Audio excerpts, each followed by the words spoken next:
Hi everybody, my name is Barry Schwartz and this is the Search Buzz video recap. Today is Friday, October 16th, 2015, and this is the search news we covered over at the Search Engine Roundtable at seroundtable.com. I'm using a new system here.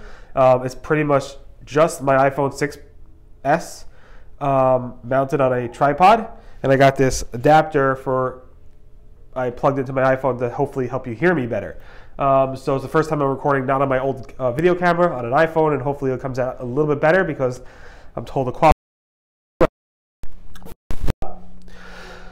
Yesterday I covered how it seems like a bunch of black hat forums, public, some private, were complaining that their rankings dropped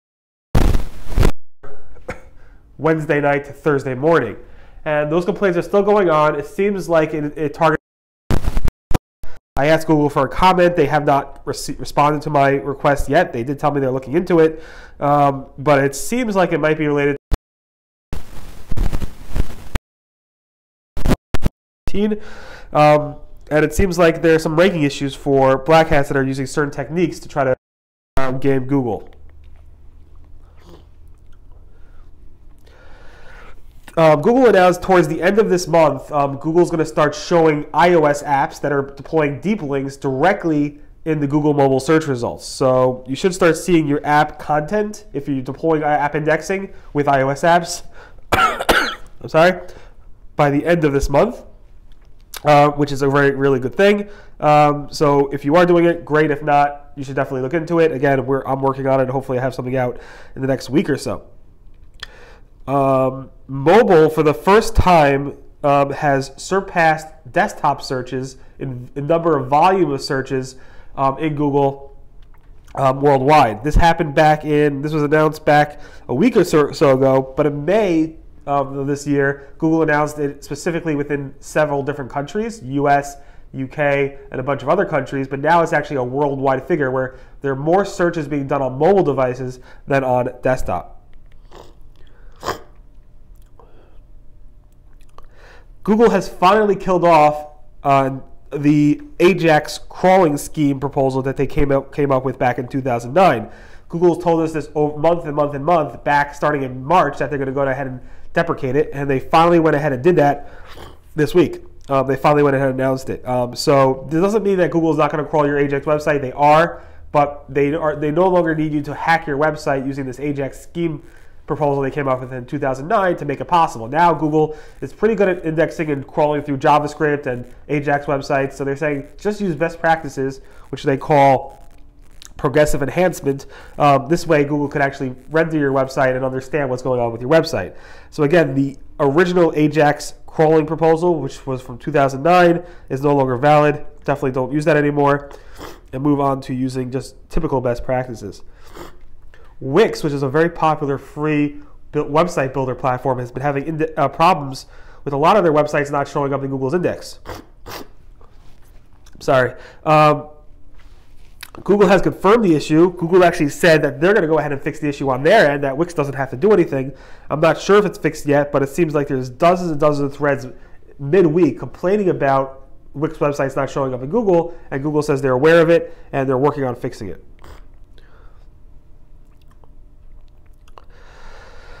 It seems like there's some type of issue connecting between Google Analytics and Google Search Console. So now if you actually integrate or link your Google Search Console with Google Analytics, Google's going to bring over some search query data under the Search Engine Optimization Queries report.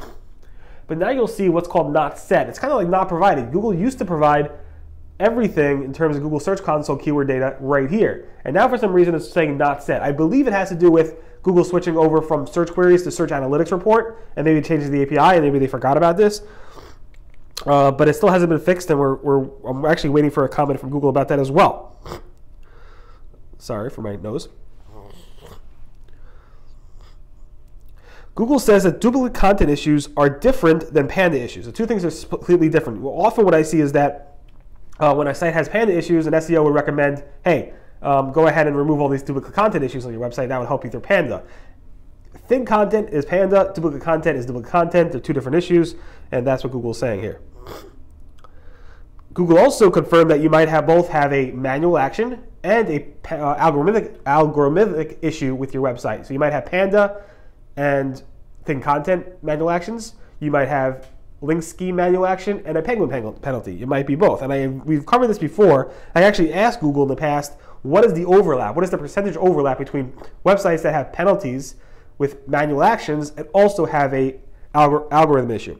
And Google didn't get back to me on that, but it would be an interesting stat to have. I wouldn't be surprised if there was a nice significant overlap there.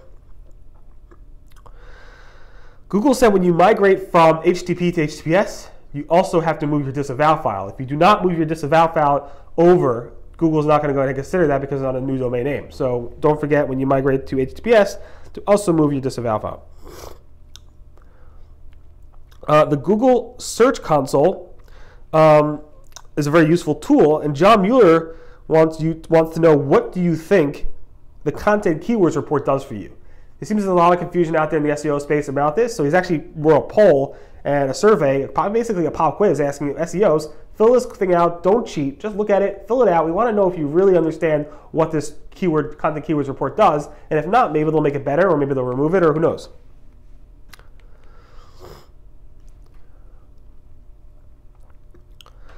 Google also said at PubCon, Gary from Google said at PubCon that the Search Console reports will get more accurate, faster, and useful going forward. The question is when, and obviously Google's constantly working towards it, which I like, and hopefully they'll continue to make it better. John Mueller said this morning that 302 redirects which are temporary redirects, could eventually lead to Google making them permanent. So if you have a 302 redirect in place for several months, Google might go ahead and say, hey, this is actually a permanent redirect and might consider it a 301.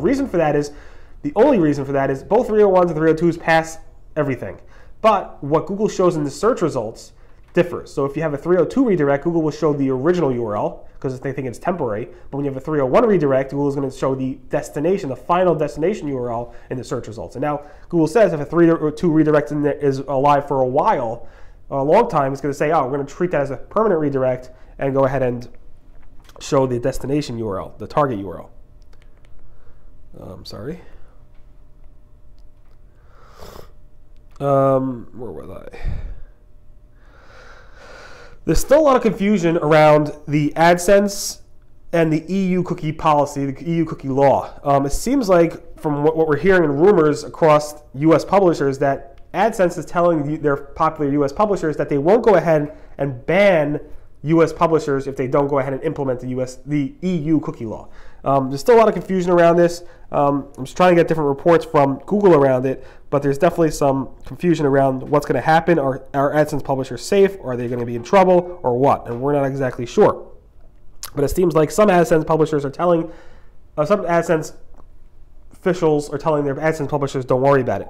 Google launched a new Maps layout this week. It's a much more, for search, it's a much more concise and stricter layout for that. If you want to take a look at that, definitely take a look at these screenshots over here. So you can see it's a much tighter approach, or cleaner. And they also changed the cards themselves, which some people are not happy about.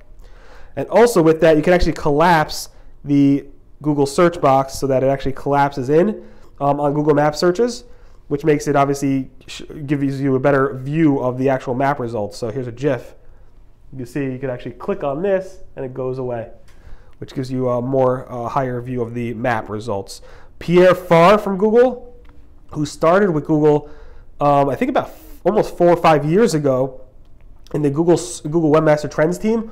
He joined the same week or so with Gary Google. He switched over to the paid search team like a few months ago, and now he announced that he's leaving Google to start his own agency, specifically around, he said, a digital strategy agency, probably around SEO and SEO services. He also said that he will not disclose any private or secret information that was disclosed to him while working at Google.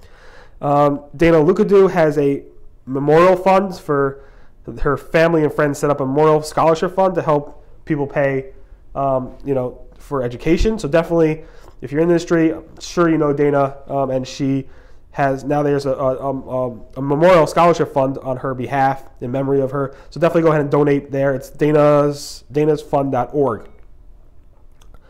Finally, XMX Israel is now almost 2 weeks away. This Sunday will be 2 weeks away from Sunday. We have a huge schedule for you. So if you are in the Israel region, definitely sign up and register now.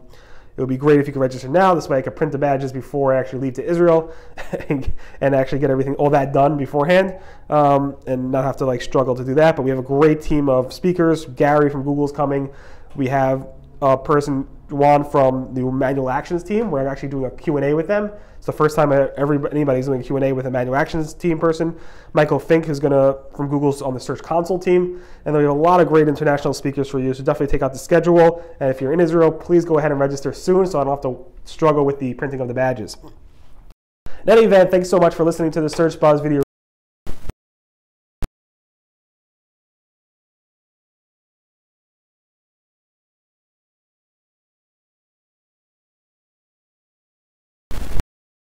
Clear.